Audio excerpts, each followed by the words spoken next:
The Baby Jesus. Prophecy at the Dining Table. Ostracine, Egypt.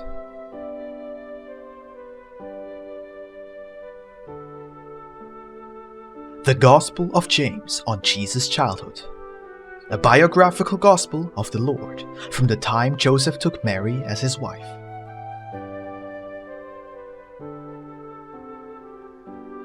July 22nd, 1843, the Lord said to Jakob Lorber, "James, a son of Joseph, has recorded all this. However, with time it has become so distorted that it cannot be allowed to be included in the scriptures as authentic. I, however, will give you the genuine Gospel of James, but only from the above-mentioned period onwards, from the time Joseph took Mary.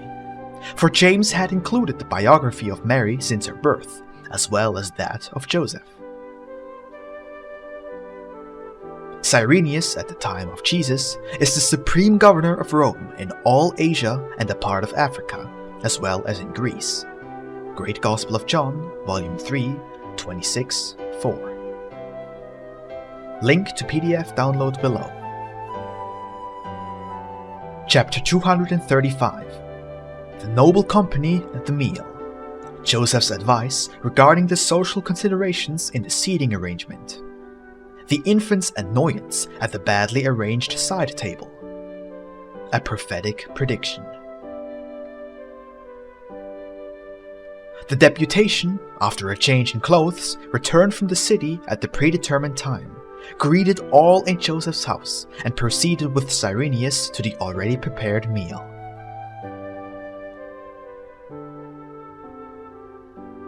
However, as the actual number of guests exceeded the expected number, Joseph's table was too small to also accommodate his own family at the same table.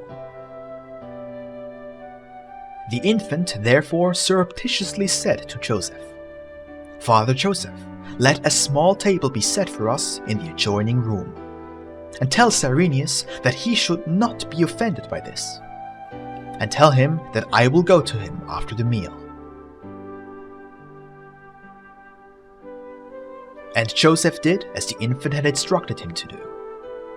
Cyrenius, however, said to Joseph, "This is not possible. The Lord of Infinity is among us. Surely we cannot seat him at the little table." Oh, that would really be the strangest order of the world. I tell you, of all people, he and you should sit at the head. And Joseph spoke, "Dearest brother, this is not possible this time. For look, there are now many pagans from the city here, and the Lord's proximity might be detrimental to them. Therefore, the infant's will should be respected here, as everywhere and at all times."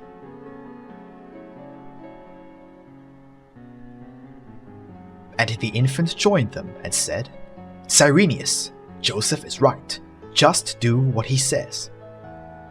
Thus Cyrenius objected no more, and he proceeded with his entourage, as well as the deputation from the city, to the midday meal. And Joseph promptly ordered a good and serviceable table to be placed in the adjoining room, at which he, Mary, the infant with his James, Jonathan, Eudokia, and Cyrenius' 8 children took their seats. Naturally, the foods served at the guest table were of higher quantity and quality than the ones at the house table. And the infant spoke, "O you blot on the face of the earth, must you then bring forth that which is the worse for none other than your own Lord? O you now fertile land between Asia and Africa, you will be struck with great barrenness forever. In truth, if our table did not have some fish, there would be absolutely nothing edible for me.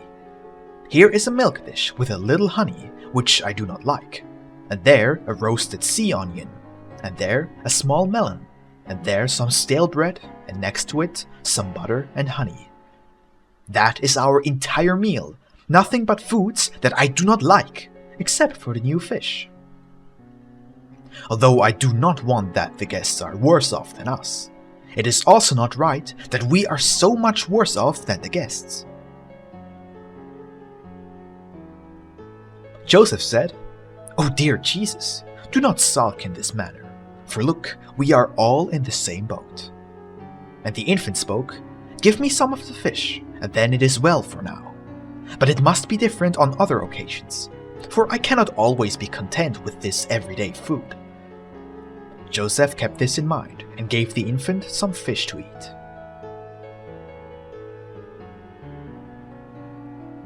Chapter 236. A domestic kitchen scene and its serious consequences. The basic gospel of incarnation.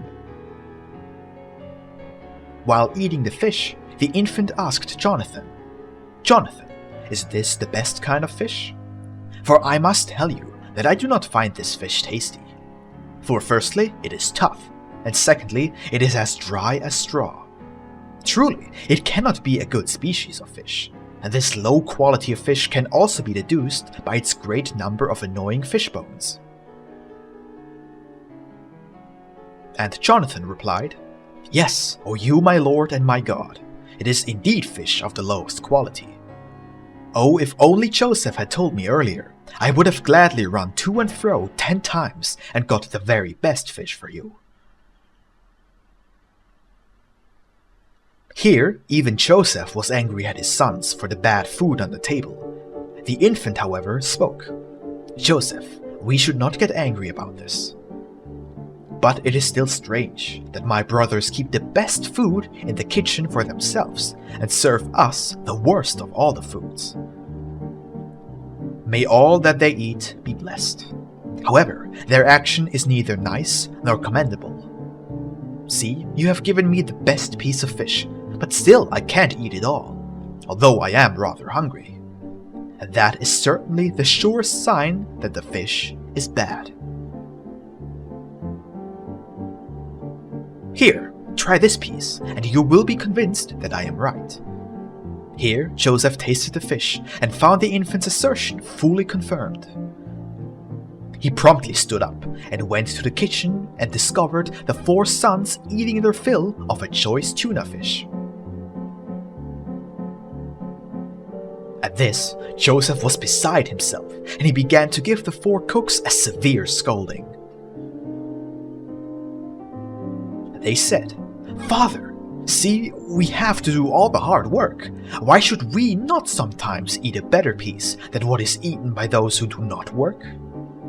Besides, the fish we have put on your table is really not bad. It is only because of the infant, who is highly pampered by you, and sometimes too full of caprices, and nothing is then right or good enough for him."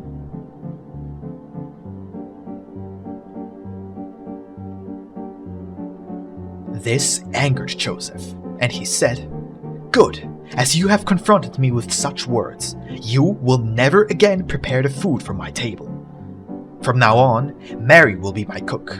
You, however, can cook whatever you like for yourselves, but in future, none of you may ever sit at my table." Here, Joseph left the kitchen and returned highly agitated via the side door to his table companions. The infant was sad and began to cry in full earnest and sobbed violently. At once, Mary, Joseph, and James anxiously asked him what the trouble was, whether he was suffering any pain, or what could have happened to make him so sad and wretched all of a sudden. The infant sighed heavily and spoke in a most melancholic tone to Joseph. "Joseph, is it then so pleasant to show the poor and the weak one's own splendor, and to condemn them because of a minor offense? Just look at me, how many miserable cooks have I in the world, who would have let me, as a father of all fathers, starve to death long ago, if it were possible to do that to me.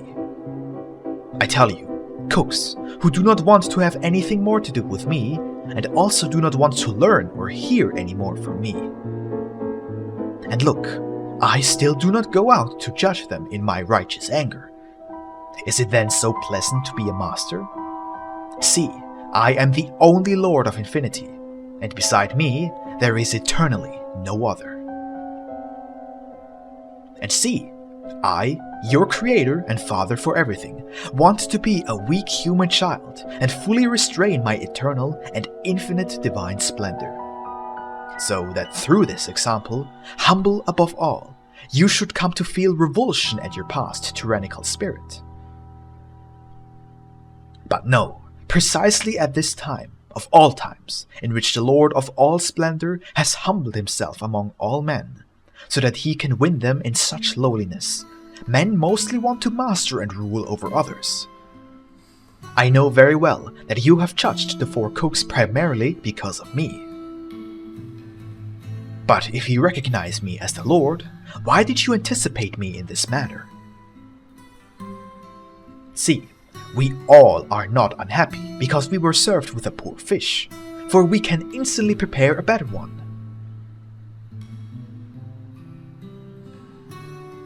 The four brothers are now the saddest persons on the earth, because you, as their father, have judged them.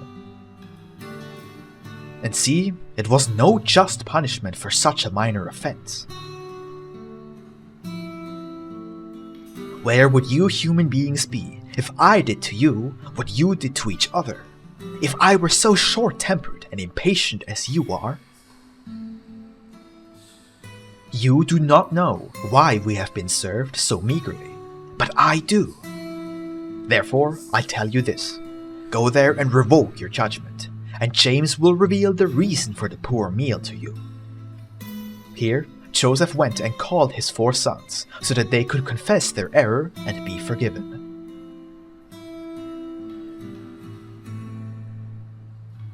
Chapter 237. A humble and heartfelt speech of the four brothers to the insulted infant. His divine reply to his brothers. And the four sons of Joseph came to Joseph's dining room, immediately knelt down, acknowledged their guilt, and then asked their old father Joseph for his forgiveness. Hereupon Joseph forgave them and revoked his judgment. He then said to the four sons, I have certainly forgiven you, but I was the one who was least insulted by you. But here is the infant, about whom you stated, to my great anger, that he is really pampered, and that he is therefore often too full of caprices, and then nothing is right or good enough for him. You have thereby grossly insulted him. Go over to him and particularly ask him for his forgiveness, otherwise you might fare badly. Then the four of them went before the infant and spoke to him. Oh, our dear little brother, look, we have unjustly insulted you to our father, and thereby so greatly infuriated him that he almost put a curse on us. We have committed a grave sin against you and the good father Joseph. Oh, will you, dear little brother, ever be able to forgive us our grave sin? Will you again claim us as your brothers? Here the infant smiled most affably at the four supplicants, stretched out his tender arms, and spoke with tears in his divine eyes. Oh, rise, my dear brothers, and come here, so that I can kiss and bless you. For truly, whoever comes to me as you have done will be forgiven, even if he has committed more sins than there are grains of sand in the seas and blades of grass on the earth. Truly, truly, even before this earth was created, I saw this sin in you, and have forgiven you of this, and of many other transgressions, before you even existed. Oh, my dear brothers, do not be afraid because of me, for I love you all so dearly that I will die one day in my body out of love for you. So, do not have fear of me, for truly, even if you had cursed me, I would have still not judged you, but wept because of the hardness of your hearts. So come here, my dear brothers, that I may bless you, although you insulted me a little. This infinite goodness of the infant broke the hearts of the four brothers, and they cried like little children. Even the others at the table were so deeply moved that they could not restrain themselves from weeping. The infant sat up, went over to the four, and blessed and kissed them, and then said to them, "Now, dear brothers, you must surely realize that I have completely forgiven you. I request you now to go into the kitchen and bring a better fish for us all. For truly I am still quite hungry, but just cannot eat the fish that you prepared for us earlier." Here the four brothers promptly rose, kissed the extremely good-hearted infant, and then hastened to the kitchen and prepared the best fish for Joseph's table within the shortest possible time.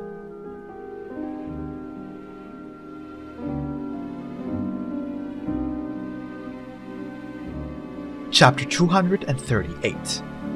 Analogical meaning of the meal. The phases of spiritual states on earth. General, Judaism, the Greek Church, the Roman Church, the Christian sects.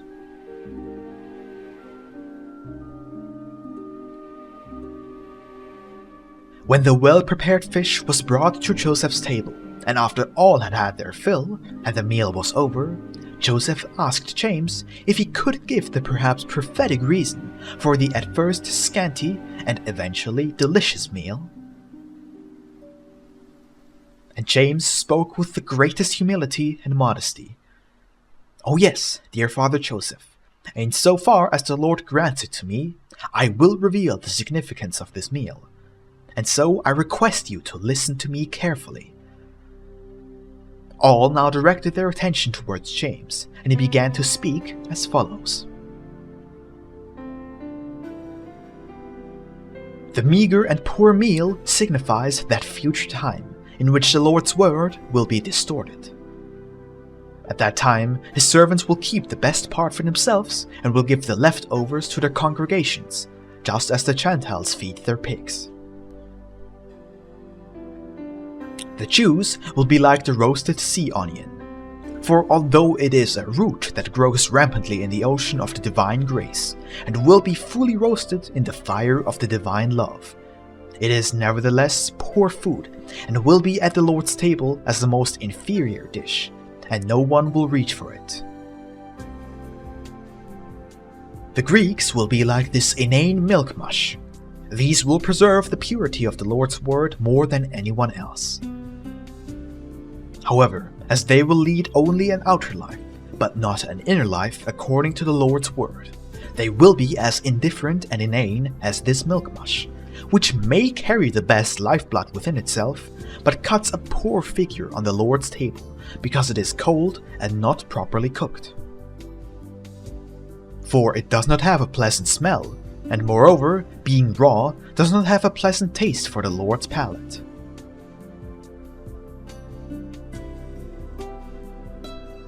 The melon is Rome. This fruit grows on a creeper whose stalk turns to all directions, on which many empty blossoms emerge, but only a few of them become fruits.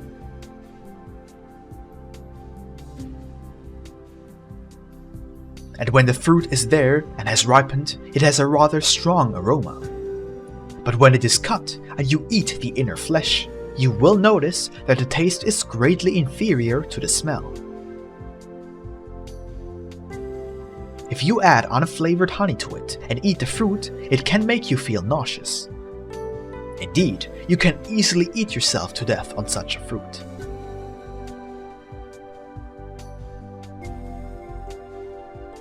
This is how Rome will be for a fairly long time, and many will eat themselves to death on this food. And this fruit will also be on the Lord's table as an inferior dish, and will not be touched by him. We still have butter, bread and some honey and several poor fish here. These foods are naturally a little better and are set apart from the others and still have a favorable reputation. But they have no warmth in them and are not spiced by the fire, the main ingredient. Hence they are also here on the Lord's table and are not praised. Although the fish were on the fire, they were too lean, so they dried up like straw, and the Lord cannot eat them either. These foods represent certain sects, which will separate themselves from the former and will keep faith. But one will feel no or very little love for them, and therefore they too are disagreeable to the Lord. That is briefly the significance of this meal. I have revealed all I received, and since I received no more, I shall say no more. This explanation caused a sensation, but no one understood it.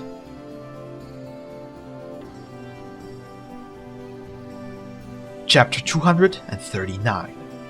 The last good fish signifies the Lord's love and His great mercy of late.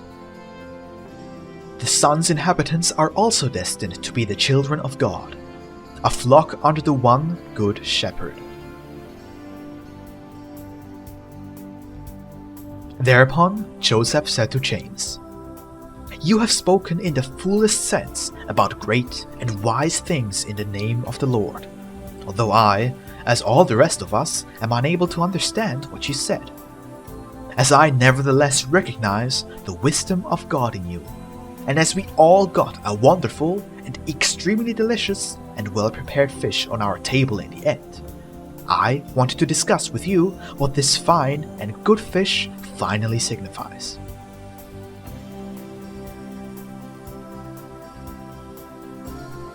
Surely the Lord will also reveal to you what is good, as He has just revealed to you what is and will be bad for the world."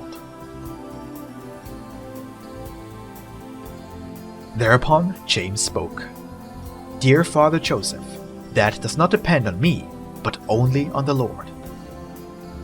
I am just a weak tool of the Lord, and can only speak when the Lord loosens my tongue.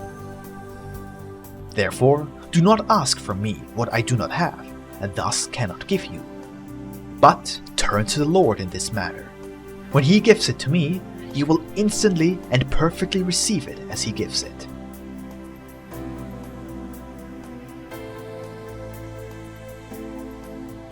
Here Joseph promptly and secretly turned to the infant and said, "My Jesus, let me also be told the significance of the good fish."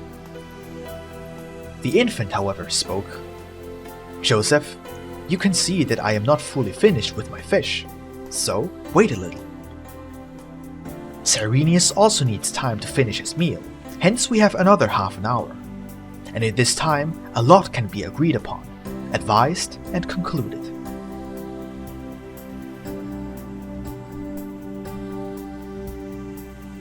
Then the infant turned to James and spoke to him. "James, while I eat my piece of fish, you can say whatever comes through your mouth."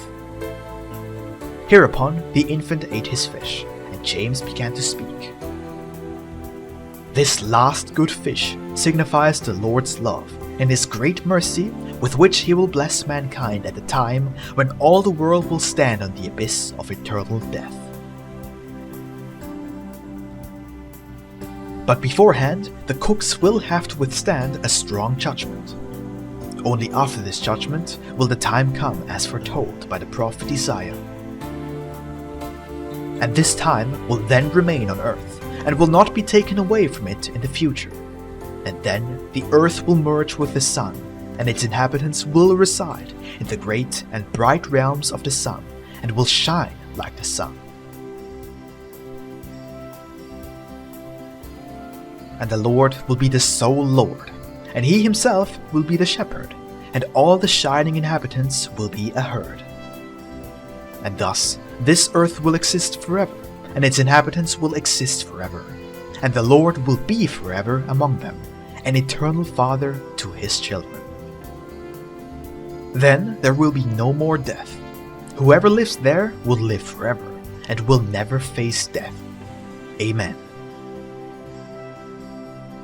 Here James again fell silent. The entire company was struck dumb with amazement at the profound wisdom of James, whereupon the infant finally spoke. "And I have also finished eating my fish, hence even to that. Amen."